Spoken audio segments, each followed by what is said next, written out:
Hey guys, how's it going? Michael Troy here, and today we're going to be looking at the Bible. Okay, so this isn't really the Bible, but it's a comic book adaptation of it. Adaptation, whatever.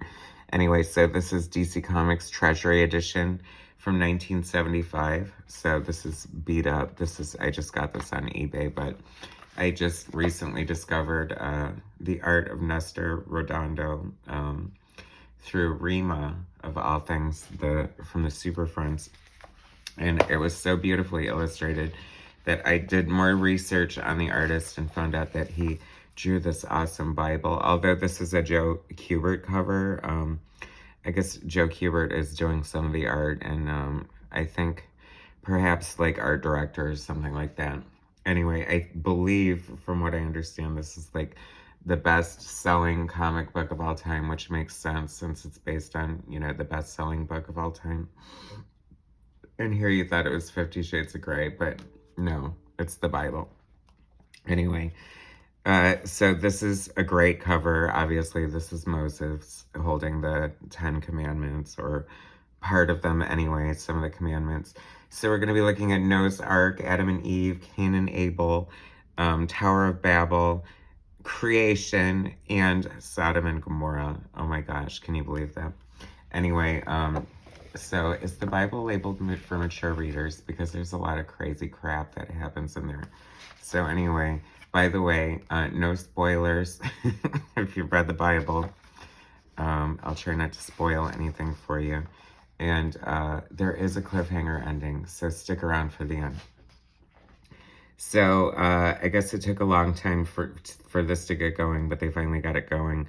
Sheldon Mayer, I guess, is in charge of the project, and then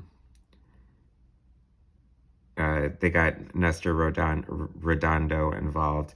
It's funny because Carmine Infantino looks like he's associated with it, and he's also tied to what is known as the Filipino invasion, where Nestor Redondo came to attention of American comics. Apparently there was a looming strike for artists, so Carmine Infantino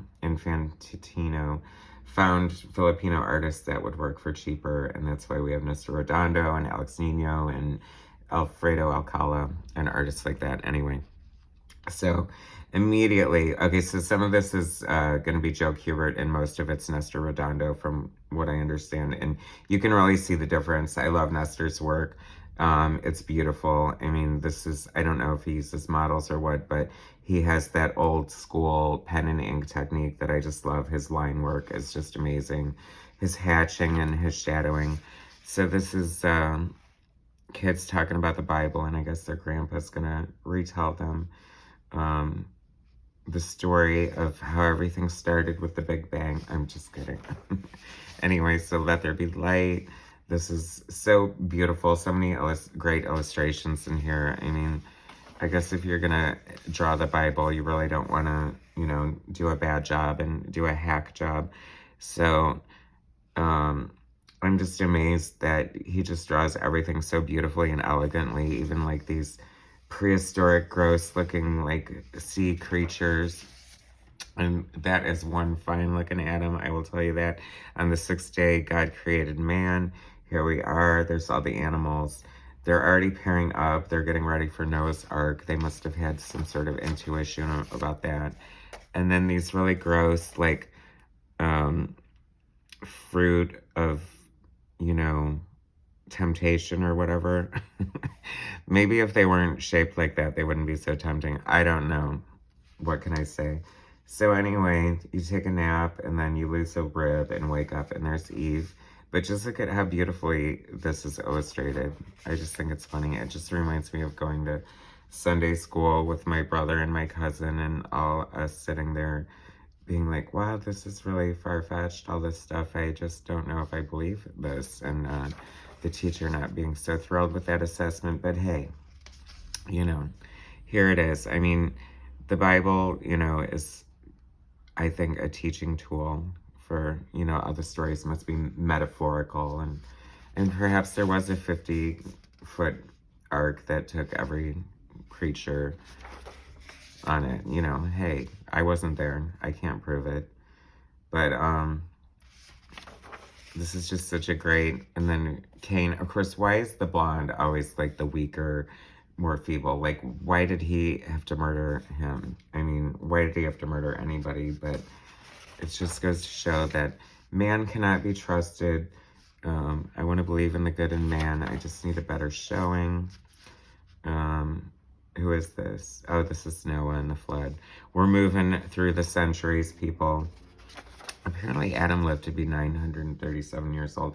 That probably is common knowledge if you're like into the Bible, but I didn't realize that he lived that long. I thought back in the day everyone was dead by 20 or 30 because of, you know, scurvy or the common cold or their wisdom teeth growing in and piercing their jugular or something like that. Anyway, I love this because I was thinking about this looking through this earlier. It's like, that's such a great, like, artist to create such an epic scope. I mean, the page is never going to be a different size, but just the way the art takes up the page, it just looks so epic in scope. And he's such a talented artist, such a pioneer, if you will.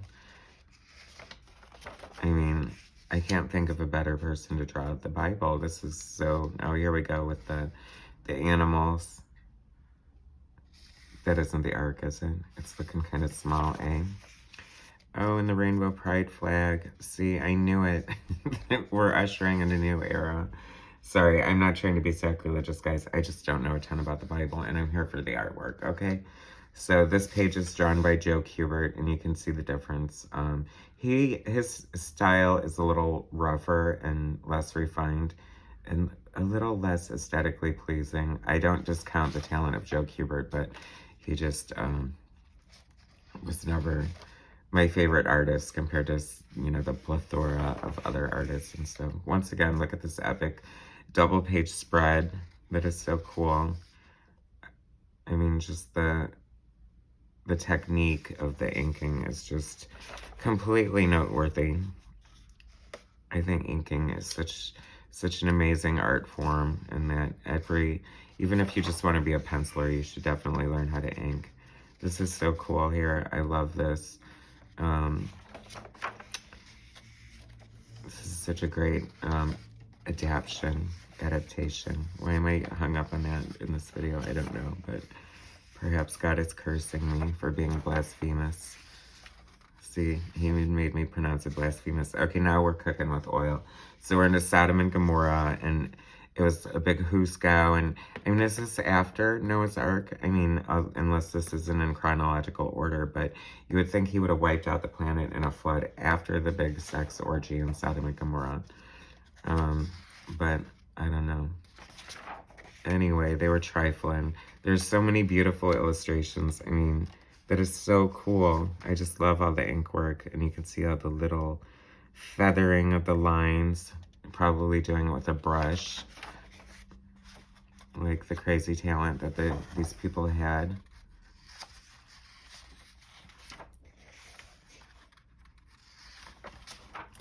So anyway, they're escaping the city. Don't look back. You can never look back. Oh no, don't look back. Uh-oh, you turned into a damn pillar of salt. I told you it was going to end with a cliffhanger. Isn't this amazing?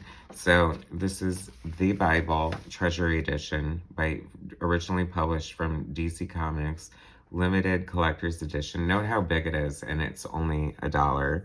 And I don't know. I think there were more after this. There might have been. I don't know. There's other books of the Bible. I guess you could adapt it for quite some time.